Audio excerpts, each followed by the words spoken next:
सूखा पेड़ काफी मजबूत था, इसलिए रानो चिड़िया ने लंबे समय से उस पर अपना घोंसला बनाया हुआ था। चिड़िया के पड़ोस में कुछ दिन पहले ही 2 कौवे आकर आबाद हुए थे, जो किसी न किसी तरह चिड़िया को वहां से भगाना चाहते थे। कालू जी, अगर हम चिड़िया का पेड़ काट दें तो चिड़िया रोती हुई यहाँ से चली जाएगी। है, मेरे मामा जी के पास कुल्हाड़ा भी है। मैं आज ही मामा जी से कुल्हाड़ा लेकर आता हूँ और काट देता हूँ उस चिड़िया का पेड़। चिड़िया अपने घोंसले से निकलती है और दाना लेने चली जाती है। कालू कौवा भी कुल्हाड़ा लेने अपने मामा जी के पास पहुंच जाता है। मामा जी, मुझे थोड़ी देर के लिए अपना कुल्हाड़ा तो दे दें। आज मैं उस चिड़िया का पेड़ काट दूंगा। काट दो पेड़ और गिरा दो उस चिड़िया का घोंसला। वो चिड़िया तो हर समय चूं चूं ही करती रहती है। मामा जी, गोरी भी बहुत तंग है उस चिड़िया की आवाज से। कालू कौवा कुल्हाड़ा लेकर चला जाता है। वो अभी दाना लेने गई हुई है, शाम को ही लौटेगी। कालू, तुम जल्दी जल्दी से उस चिड़िया के आने से पहले पहले उसका पेड़ काट दो और घोंसला गिरा दो। कालू कौवा चिड़िया के पेड़ पर कुल्हाड़ा चलाता है और गोरी कौवी ऊंचे पेड़ पर बैठकर चिड़िया पर नजर रखती है। थोड़ी देर बाद चिड़िया का पेड़ गिर जाता है और साथ ही चिड़िया का घोंसला भी गिरकर टूट जाता है। अब तो वो चिड़िया यहाँ से भाग ही जाएगी। जब चिड़िया शाम को अपना दाना लेकर आती है तो अपना पेड़ कटा हुआ देखकर हैरान हो जाती है। ये किसने मेरा पेड़ काट दिया? कोई इंसान लकड़हारा आया होगा। ये काम इंसान का ही लग रहा है। कौवी और कौवा भी वहाँ आ जाते हैं। बहुत रोका चिड़िया, मैंने इंसान लकड़हारे को बहुत रोका, मगर उसने तुम्हारा पेड़ काट दिया। कौवी, अगर इंसान लकड़हारे ने मेरा पेड़ काटा है तो वो पेड़ को यहाँ क्यों छोड़ गया? पेड़ काटने के बाद उसे ये पेड़ पसंद नहीं आया होगा। चिड़िया, तुम यहाँ से चली जाओ और पश्चिम वाली दिशा में जाकर अपना नया घोंसला बना लो। नहीं कौवी बहन, मैं यहाँ लंबे समय से रह रही हूँ। मैं यहाँ से नहीं जाने वाली, मैं तो यहाँ ही रहूँगी। चिड़िया ऐसे कहते हुए वहाँ से उड़ जाती है। कालू जी, अब ये चिड़िया क्या करने वाली है? सुना है चिड़िया बहुत सियानी होती है। देखो अब ये क्या करती है। रानो चिड़िया किसान की पत्नी के पास जाती है। माँ जी, किसी ने मेरा पेड़ काट दिया है, आप मुझे अपनी बैलगाड़ी दें। मैं वो पेड़ लाकर लकड़हारे से कहती हूँ कि मुझे वो पेड़ अपने आरे पर चीर दे। चिड़िया, उस पेड़ से तुम क्या बनवाना चाहती हो? माँ जी, मैं अपने लिए पक्का लकड़ियों का घर बनाऊंगी जो कभी ना टूटे। मेरा पुराना घोंसला तिनकों का था, जिसमें हर समय मैं डरती रहती थी। ठीक है, आप जाइए, मैं किसान को भेजती हूँ। वो जाएगा और आपका पेड़ उठा लाएगा। फिर चिड़िया चली जाती है और किसान की पत्नी किसान को चिड़िया का पेड़ उठाने भेज देती है। किसान चिड़िया का पेड़ बैलगाड़ी पर लाद कर ले जाता है। चिड़िया भी किसान की बैलगाड़ी पर बैठ जाती है। ये चिड़िया जरूर इस पेड़ से कुछ बनवाएगी। हमने तो सोचा था कि चिड़िया यहाँ से भाग जाएगी, मगर मुझे तो लगता है चिड़िया कोई नया ही काम करने वाली है। लकड़हारा इंसान चिड़िया के पेड़ को चीर देता है। चिड़िया, ये लकड़ी ज्यादा है। तुम्हारा घर बनाकर जो लकड़ी बचेगी मैं उससे तुम्हारे लिए एक सुंदर सी नाव बना देता हूँ। लकड़हारे इंसान जी, फिर तो मेरी जिंदगी बहुत आसान हो जाएगी। मैं नाव में बैठकर नदी से मछलियाँ पकड़ लिया करूँगी। आप ऐसा ही करें। शाम के बाद चिड़िया अपनी नाव और पक्का लकड़ियों का घर लेकर वापस पहुँच जाती है। किसान जी, यहाँ रख दें, इसी जगह पर मेरा पेड़ था। चिड़िया अपना घर कटे हुए पेड़ के ऊपर रखवा लेती है। अब ठीक है। किसान अपनी बैलगाड़ी लादकर वापस चला जाता है। कालू जी, वो देखो क्या हुआ। चिड़िया ने तो पक्का लकड़ियों का घर बना लिया है। वो तो पहले से भी ज्यादा सुरक्षित हो गई है। और वो देखो, उसके पास नाव भी है। कालू, जो भी हो जाए, ये चिड़िया हमसे जीत नहीं सकती, इसे तो मैं यहाँ से भगा कर ही दम लूंगी। चिड़िया अपने घर में मीठी नींद सो जाती है और फिर दूसरे दिन चिड़िया अपनी नाव में बैठकर नदी से मछलियाँ पकड़ती है। अब मैं ये मछलियाँ जंगल के बाजार में बेच दूंगी और मुझे अच्छा मुनाफा होगा। फिर चिड़िया वो मछलियाँ जंगल के बाजार में ले जाती है। चिड़िया की मछलियाँ थोड़ी ही देर में बिक जाती हैं। कालू, हम चिड़िया को किसी न किसी तरह मगरमच्छ वाले टापू पर भेज देते हैं। जब चिड़िया मछलियाँ पकड़ने वहाँ जाएगी तो मगरमच्छ चिड़िया को खा जाएंगे और हमारी चिड़िया से जान छूट जाएगी। मैं अभी जाकर चिड़िया को मगरमच्छ वाले टापू पर भेज देता हूँ। फिर कालू कौवा चिड़िया के पास जाता है। चिड़िया, अपनी नाव यहाँ लाओ किनारे पर। चिड़िया किनारे पर आ जाती है। तुम सुबह से बैठी हुई हो और अभी तक केवल 2 ही मछलियाँ पकड़ी हैं। तुम ऐसा करो, पूर्व वाले टापू पर चली जाओ। वहाँ इतनी मछलियाँ हैं कि तुम्हारी नाव ही भर जाएगी मछलियों से। अगर ऐसा है तो मैं अभी पूर्व वाले टापू पर चली जाती हूँ। चिड़िया अपनी नाव घुमाती है और पूर्व वाले टापू की तरफ चली जाती है। वहाँ तो कोई मछली नहीं थी। चिड़िया काफ़ी देर इंतज़ार करती है और फिर उसे पानी में अपनी तरफ एक मगरमच्छ आता दिखाई देता है। चिड़िया जल्दी से नाव टापू के साथ लगाकर टापू पर चली जाती है। बच गई, मैं बच गई। अगर थोड़ी देर हो जाती तो वो मगरमच्छ मुझे खाने ही वाला था। चिड़िया उस टापू पर थोड़ा और आगे जाती है और उसकी नज़र एक आम के पेड़ पर जाती है जिस पर सोने के आम लगे हुए थे। सोने के आम? ये तो कोई जादुई टापू है जिस पर सोने के आम हैं। मैं यहाँ से कुछ सोने के आम ले जाती हूँ और फिर सारी ज़िंदगी मुझे मछलियाँ पकड़ने की कोई ज़रूरत नहीं पड़ेगी। चिड़िया कुछ सोने के आम तोड़ती है और अपनी नाव में रख लेती है और मगरमच्छ के वहाँ से जाने का इंतज़ार करती है। जब मगरमच्छ दूसरी दिशा में जाता है तो चिड़िया जल्दी से अपनी नाव में बैठकर नाव को भगाती है। थोड़ी ही देर में चिड़िया अपने जंगल पहुँच जाती है।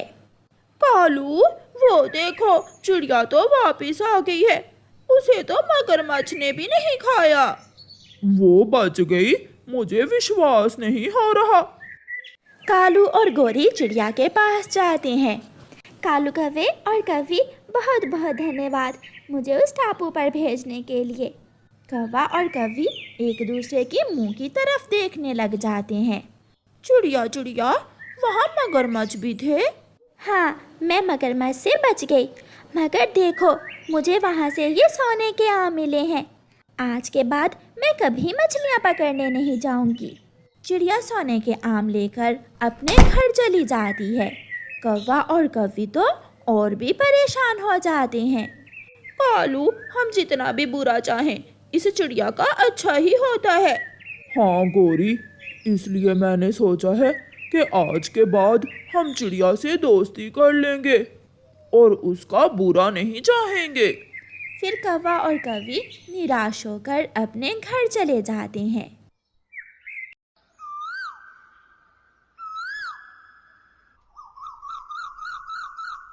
घायल चिड़िया जमीन पर गिरी पड़ी थी। वो मदद की गुहार लगा रही थी। कोई मेरी मदद करे, मेरे पाँव पर जख्म हो गया है, खून बह रहा है। कोई मेरे पाँव पर पट्टी बांध दे, दर्द हो रहा है, मेरी मदद करो। एक नेक दिल इंसान जो किसान था अपनी बैलगाड़ी लेकर खेतों से वापस आ रहा था। अरे अरे, ऐसी तेज बारिश में ये चिड़िया बेचारी कैसे बेआसरा गिरी पड़ी है। मुझे इस चिड़िया की मदद करनी चाहिए। किसान चिड़िया के पास जाता है। मैं तुम्हारी मदद करूँगा। चिड़िया, कहाँ है आपका घर? मेरा कोई बड़ा सा घर तो नहीं है, मगर एक छोटा सा तिनकों का घोंसला है नदी के पास जंगल में। अगर मैं तुम्हें तुम्हारे घोंसले तक पहुंचा दूं तो तुम बदले में मुझे क्या दोगी? ये सुनकर चिड़िया निराश हो जाती है और कहती है, मैं गरीब कमज़ोर छोटी चिड़िया, भला आप बड़े इंसान को क्या दे सकती हूँ? हाँ, मैं आपके लिए संगीत गा सकती हूँ। मैं तो मजाक कर रहा था ताकि तुम जान लो कि मैं बिना लालच के तुम्हारी मदद कर रहा हूँ। फिर किसान चिड़िया को अपनी बैलगाड़ी पर बिठा लेता है और जंगल की ओर चलता है। ऐसे मौसम में पक्षियों को अपने घरों में ही रहना चाहिए। मैं जब घर से निकली तो मौसम ठीक था, फिर अचानक बरसात शुरू हो गई और मैं तेज बारिश के कारण वहाँ गिर गई। वो सामने है मेरा घोंसला। चिड़िया के घोंसले के पास जाकर किसान चिड़िया को दोनों हाथों से आराम से उठाता है और उसे घोंसले में रख देता है। चोट 1-2 दिन में ठीक हो जाएगी। अब मैं जाता हूँ। मैं आपकी ये नेकी हमेशा याद रखूंगी जो आपने बिना किसी लालच के की। हाँ, ये तो है। कोई लालच नहीं, मुझे कोई लालच नहीं था। किसान अपनी राह लेता है और चिड़िया वहाँ बैठकर अपने किसी दोस्त का इंतजार करने लगती है। कालू जी, चाय बन गई है, जाओ अब जल्दी से गरम गरम पकोड़े ले आओ। बारिश में चाय पकोड़ा खाने का तो अपना ही मजा है। जाता हूँ, मैं लाऊंगा कुछ पकोड़े और एक समोसा भी, साथ में जलेबी, जो मीठे में खाएंगे हम। कालू अपने घर से निकलता है। वो सीधा चील के ढाबे पर जाता है। चील दी, 20 के पकोड़े, समोसा और 10 की जलेबी डाल दें। कौवे रुको, थोड़ा इंतजार करना होगा, आज बारिश के कारण सारे पकोड़े ही जल्दी बिक गए हैं। फिर थोड़ी देर बाद चील ढाबे वाली कौवे को उसकी मांगी हुई सारी चीजें ही दे देती है।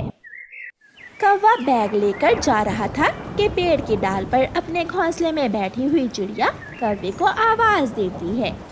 कौवे, कौवे भैया सुनिए, मेरे पास आए। कौवा इधर उधर देखकर वहां जाता है और अपना समोसों पकोड़ों वाला बैग अपने पीछे छुपा लेता है। चिड़िया, क्या बात है? कौवे भैया, आज मैं इंसानों की बस्ती की तरफ चली गई थी, वहाँ मैं घायल हो गई। एक नेक दिल इंसान मुझे मेरे घोंसले तक छोड़ गया है। शुक्र करो वो इंसान नेक दिल था, वरना इंसान तो बंदूक से मार देते हैं।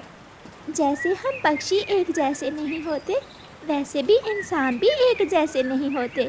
कुछ इंसान अच्छे होते हैं और कुछ बुरे। कालू भैया, मुझे भूख लगी है, मुझे कुछ खाने को ला दो। मेरे पास तो कुछ नहीं है। वो पीछे क्या छुपाया हुआ है आपने? वो तो गोरी की दवा है। कल से तेज बुखार है गोरी को और साथ सर में दर्द भी। रुको, मैं गोरी को दवा देकर अभी आया। कालू जल्दी जल्दी से वहाँ से निकल जाता है। पाँव टूट गया है चिड़िया का। मैंने कहा मैं गोरी को दवा देकर उसे भोजन ला दूंगा। वो चिड़िया तुम्हारी राह देख रही होगी। चल कालू, मैंने चाय डाल दी है, जल्दी जल्दी से पकोड़े सीधे करो। चिड़िया वहाँ बैठकर इंतजार कर रही थी, मगर कोई भी चिड़िया की मदद को नहीं आता। अब भूख बहुत बढ़ रही थी और वो भूख से नढाल हो रही थी। आपने उस चिड़िया की मदद भी की, मगर आधी। वो कैसे पत्नी जी? वो बेचारी घायल थी, वो खाएगी क्या, ये नहीं सोचा आपने? मैं तो भूल ही गया। मेरा छाता कहाँ है? मैं चिड़िया को रोटी दे आती हूँ। फिर किसान की पत्नी अपना छाता लेकर चिड़िया को रोटी देने चली जाती है। वो तेज बारिश में चलती हुई घने जंगल में पहुँच जाती है और चिड़िया के पास पहुँच जाती है। चिड़िया, भूजो तो, मैं क्या लाई हूँ तुम्हारे लिए? मैं नहीं जानती, अगर कोई खाने की चीज़ हो तो मेरी जान बच जाएगी। ये लो, मैं तुम्हारे लिए रोटी लेकर आई हूँ। रोटी देखकर चिड़िया की तो जान में जान आ जाती है। बहुत बहुत धन्यवाद आपका, आपने मेरे लिए ये सोचा। चिड़िया किसान की पत्नी से रोटी लेकर खा लेती है। मैं हमेशा ये एहसान याद रखूंगी। किसान की पत्नी चली जाती है। बारिश रुक जाती है, मौसम साफ हो जाता है। और थोड़े दिनों बाद चिड़िया का पाँव भी ठीक हो जाता है। आज मैं ठीक हूँ, आज मैं किसान और उसकी पत्नी को मिलने जाऊंगी। चिड़िया ऐसा सोचकर जल्दी जल्दी से कुछ तिनके लगाकर अपने घोंसले की मरम्मत करने लगती है। भाग्यवान, अरे ओ भाग्यवान, कहाँ हो? जल्दी चलो, आज लाल मिर्ची तोड़नी है। जल्दी चलो, धूप बढ़ रही है। मुन्ना सो ही नहीं रहा, मैं कब से इसे सुला रही हूँ। इसे साथ ले आओ, बड़े पेड़ के नीचे ठंडी छांव होती है। मुन्ने को छांव में लिटाकर हम काम कर लेंगे। फिर किसान की पत्नी अपने मुन्ने को लेकर बैलगाड़ी पर बैठ जाती है। दोनों पति पत्नी मिर्ची के खेत में पहुंच जाते हैं। यहाँ लेट जाए मेरा मुन्ना, मैं थोड़ा काम कर लूं मेरे मुन्ने। किसान की पत्नी अपने मुन्ने को बड़े पेड़ के नीचे लिटाकर मिर्ची तोड़ने चली जाती है। उड़ती उड़ती चिड़िया भी उधर आ जाती है। अब चिड़िया मुकम्मल तौर पर स्वस्थ थी। वो पेड़ के ऊपर वाली डाल पर बैठकर मुन्ने के साथ खेलने लगती है। चिड़िया चू चू करती तो मुन्ना हंसने लगता। चिड़िया छुप जाती तो मुन्ना रोने लगता। चिड़िया सामने आती तो मुन्ना हंसने लगता। फिर अचानक चिड़िया का ध्यान झाड़ियों की तरफ जाता है। एक नाग मुन्ने की तरफ बढ़ रहा था। ये नाग मुन्ने को नुकसान भी पहुंचा सकता है, मुझे किसान और उसकी पत्नी को बताना होगा। चिड़िया शोर मचाती है, सांप सांप, वहाँ काला सांप है, मुन्ने को यहाँ से उठा लें। किसान की पत्नी दौड़कर वहाँ आती है और अपने मुन्ने को उठाकर सीने से लगा लेती है। भागो भागो यहाँ से, सुनिए जी, जल्दी आइए और सांप को भगाइए आकर। मैं आपको धन्यवाद बोलने आई थी माँ जी। चिड़िया, धन्यवाद तो मुझे तुम्हें बोलना चाहिए, तुमने मेरे बेटे की जान बचाई है। किसान भी वहाँ आ जाता है। चिड़िया, जब मैंने तुम्हारी मदद की तो सोच रहा था कि तुम छोटी चिड़िया मेरे किसी काम नहीं आ सकती हो और मैं तुमसे मजाक कर रहा था, मगर आज विश्वास हो गया कि हमें कभी भी किसी की ज़रूरत पड़ सकती है। इसलिए हमेशा दूसरों से भलाई करो। धन्यवाद चिड़िया, ये तुम्हारा एहसान है हम पर। चिड़िया बहुत खुश थी।